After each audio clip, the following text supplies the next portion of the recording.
Hi, this is Jonathan Rosen, head Jerusalem psychotherapist. This week's Torah and Psychology post of Chayei and the war in Israel is titled Desperate for Good News. In this week's Pasha, we read about the death of Sarah, and we're told, Rashi explains, that what brought about the death was that she heard about the Akedah Yitzchak. She heard that her son was going to be killed, but then, as we know, we know that Yitzchak was not killed.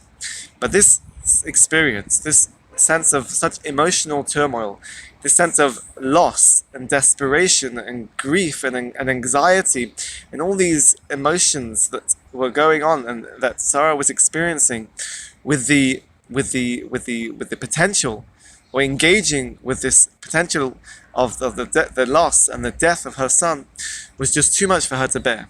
And Rashi was saying that it seems to be what brought about her death. And unfortunately, in this current situation during the war, this is the horrific reality of so many mothers at the moment, with the intense emotional turmoil and the desperation of waiting and wanting to hear something, and the worry for their children, for those that have been kidnapped, or for those that are fighting in the war. This constant sense of desperation, this constant sense of grief and emotional turmoil, which is unbearable and unimaginable. But unfortunately, we don't need to imagine it. For them, it is reality. It's something that they are going through at the moment. And this relates to the idea, unfortunately, this idea of the fear of death. Fear of death is something which can be seen as an existential concern, something which people can be concerned with throughout their lifetime. And this is more of a philosophical idea of the fear of death and our position and our existence. But also in this sense, fear of death is what we can see and view it as a psychological terror, a psychological turmoil, this psychological torture of fear of death. In a sense, this constant worry and concern for the state of their children whose lives are in danger. This is a fear of death, which is not an existential concern or worry about themselves, but it's something they're going through. It's the psychological torment and torture which is related to the fear of death, the worry and the engagement with the state of their children, and that their life is in danger.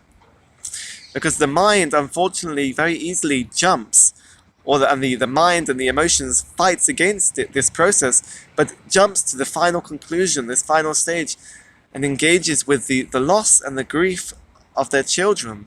This is the turmoil they're experiencing, wanting to hope and believe that their children will be, and Be'ezrat Hashem, will be okay and will come back healthily. But unfortunately, this is what the emotion and the minds do. It's this engagement with the fear of death, the engagement with the psychological pain of grief that doesn't actually take into account the facts of whether the child is alive or is not alive, as we see with Sarah as well, whether Yitzchak is alive or not alive. It was this emotional turmoil and grief that a parent goes through that doesn't necessarily make it a distinction between the fact whether the child has died or has not died. This is the torment, and this is the psychological terror that goes into the fear of death and the worry for the child.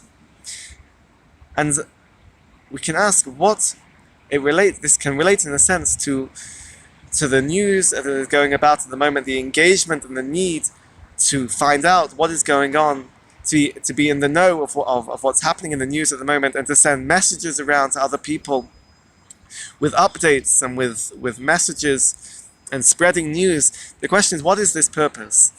Certainly we can understand that there is a desperate need and a desperate hope and desire for good news, to hear something, to find out something, just to relieve even a little bit this sense of this fear of death and this psychological torment.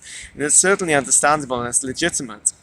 But if we can say, and certainly the research has shown this in previous situations of terror and war, the research has looked into the amount of exposure to the news and the amount of time spent watching the news and looking at the news, and it's clearly correlated with an increase in the symptoms of trauma. So it might sound easy to say, so just look at the news less. don't look at the news. But this is almost impossible. As we said, this desperation to hear something, to find out some good news, is so potent and so powerful that it's very difficult to disengage. But if a person is looking at the news constantly out of desperation, or it's because they need to know what's going on, or perhaps they need to feel connected, or maybe it comes from hope or desperation, we can see this range of motivations of why it's important, or why a person might want to be connected or to keep to look at the news. But perhaps it's just because a person feels overwhelmed and they just can't function, and it's the only thing that they can do at the moment is to watch the news. So we need to ask ourselves, what is a person's limit? In a sense, that a person has to set a boundary of what they can take in. Looking outside of yourself, certainly at this time, is important.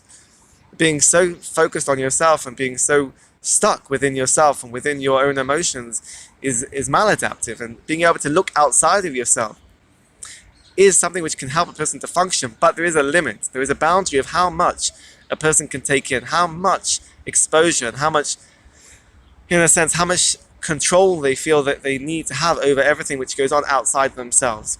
And that can be overwhelming, and that can be the cause of increasing the level and the symptoms of trauma. So a person needs to ask themselves how, and needs to also set the boundary of knowing how much they can take in before they become overwhelmed, in order that they do not become overwhelmed with this emotional torture and torment as well. And if necessary, to get help, speak to people, certainly to hold on to hope and to daven.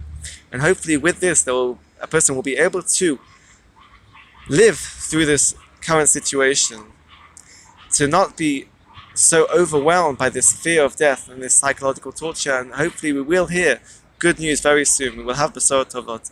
Have a great Shabbos and keep well.